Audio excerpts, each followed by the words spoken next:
Malheureusement, avec les inondations de Saint-Béat, c'était il y a 10 ans dans le commun. J'en ouvre une page spéciale 10 ans plus tard avec vous, Cécile Fréchinos. Oui, Bruno, je me trouve actuellement sur les berges de la Garonne. Vous la voyez derrière moi. Ici, il y a 10 ans, jour pour jour, le fleuve est totalement sorti de son lit, gonflé par la fonte des neiges. Les eaux sont montées ici jusqu'à 1,80 m, prenant au piège les habitants. Un phénomène aussi rapide que violent sur lequel revient pour nous Sylvain Duchamp. La Vierge de Saint-Béat, engloutie par la Garonne en crue. Des eaux tourbillonnantes charriant tout sur leur passage, l'eau et la boue ont remplacé les rues et les champs agricoles. C'est arrivé brusquement, ce matin il y en avait un peu, mais c'est arrivé d'un seul coup. Impossible de traverser le village. Au plus haut de la crue, l'eau est montée jusqu'à 1,80 m dans les rues.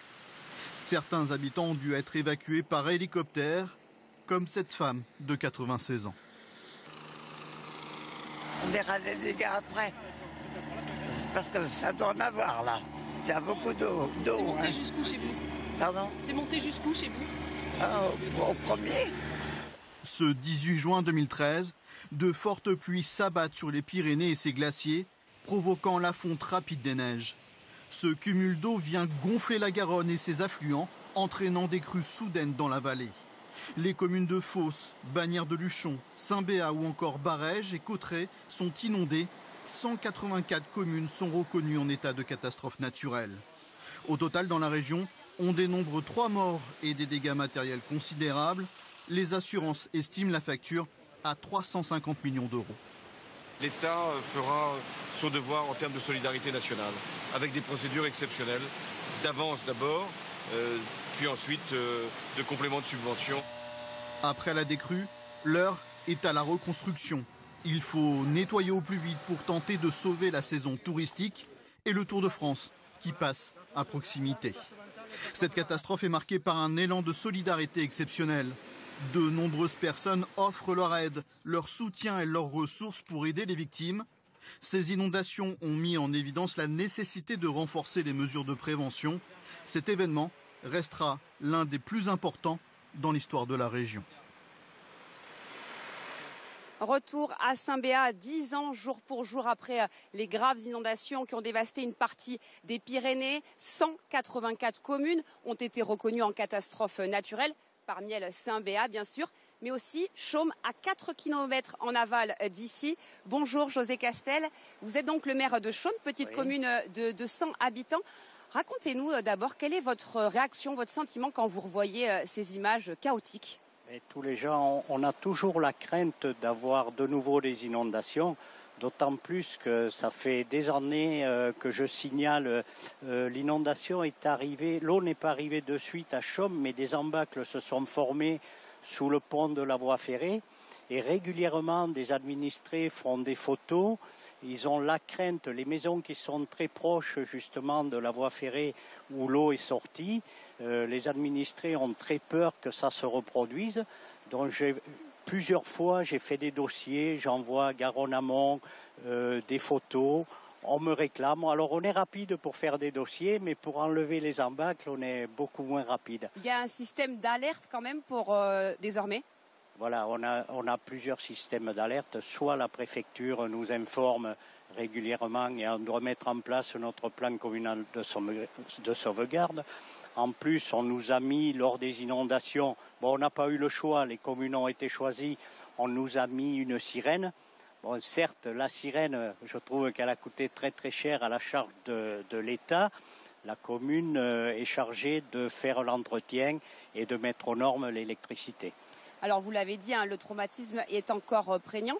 Nous avons rencontré cet après-midi quelques habitants de la vallée et vous allez le voir, ils se souviennent tous de ce 19 juin 2013. Un souvenir d'apocalypse. La maison envahie par l'eau et donc beaucoup de temps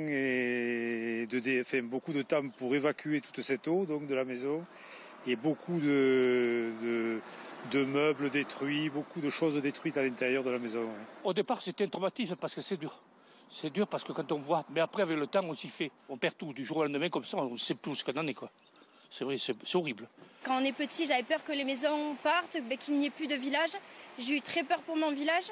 J'ai eu peur aussi pour mon papa qui était maire et qui était donc dans la crue avec les autres habitants. J'avais peur aussi pour les habitants parce que je sais qu'il y a des petites mamies qui étaient dans les maisons et ça faisait peur.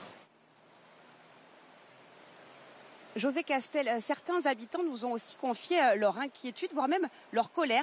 Ils réclament des aménagements sur la Garonne pour éviter qu'un scénario catastrophe ne se reproduise. Vous en pensez quoi, vous? Alors les gens, c'est vrai qu'ils viennent nous voir et nous disent, voilà, en Espagne, on a creusé, on a fait des travaux et en France, on ne fait rien. Lorsqu'on pose la question, on nous dit non, il faut laisser le lit de la Garonne s'étaler. Et les gens ont l'impression qu'on protège plus les grandes villes telles Toulouse. Ça me fait penser un peu comme les grands bassins de rétention qu'ils ont fait sur la Seine pour éviter que Paris s'inonde. Je rappelle qu'il est interdit de toucher au lit de la Garonne. Hein. Voilà. En plus, bon, on parle souvent de la Garonne, mais les gens sont inquiets aussi face au phénomène des gros orages. Dernièrement, on en a eu un dont tous les fossés se sont remplis. Ça veut dire que depuis quelque temps déjà, on réclame des travaux, mais on n'a pas le droit de toucher les fossés. On réclame des travaux de curage de fossés qui devraient être faits par la DDT.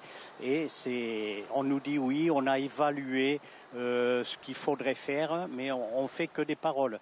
Les gens, ce qu'ils veulent pour éviter d'être inondés, c'est des travaux.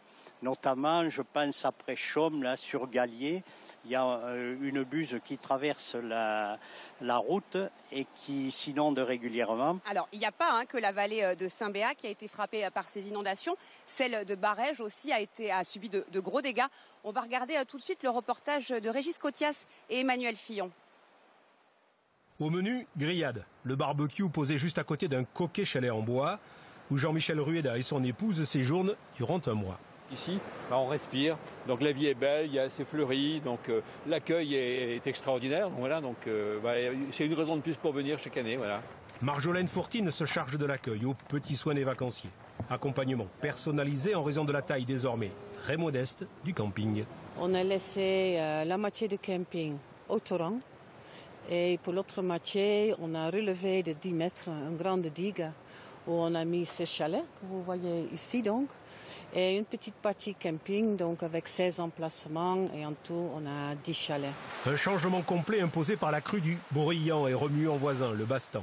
En juin 2013, le torrent avait submergé et même dévasté le site, emportant voitures et mobil-homes. Sur l'autre rive, le Bastan avait aussi traversé les thermes de Barzun, déposant galets et cailloux jusque dans les salles de soins. On voit bien ici cette piscine qui s'est créée, qui correspond en fait vous aviez à peu près 4-5 mètres d'eau. Après un demi-million de travaux et 2 ans de fermeture, les thermes de Barzun accueillent à nouveau des curistes. Et Barège de toujours proposer un vaste éventail de soins. Je fais en fait la rhumato en haut et là je fais les voies respiratoires. Je fais les 2 cures en même temps. C'est important d'avoir cette complémentarité et de proposer aux gens de venir en cure ou rhumato et ORL. Donc oui, c'était important de relancer l'activité pour avoir cette attractivité sur le territoire. Le village offre aussi un nouveau visage. Pendant des mois, les grues et camions ont remodelé les berges du Bastan, des travaux colossaux, inaccessibles pour ce petit village de montagne. 6 millions d'enrochements, mais c'est 4 fois le budget de la commune. Donc non, on n'aurait pas pu, la commune tout seul n'aurait pas pu, aucune commune du département, aucune commune en France ne peut le faire.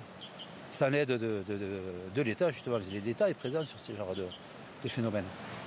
Les autres collectivités, départements, régions, mais aussi l'agence de l'eau, ont maintenu Barège au-dessus des flots.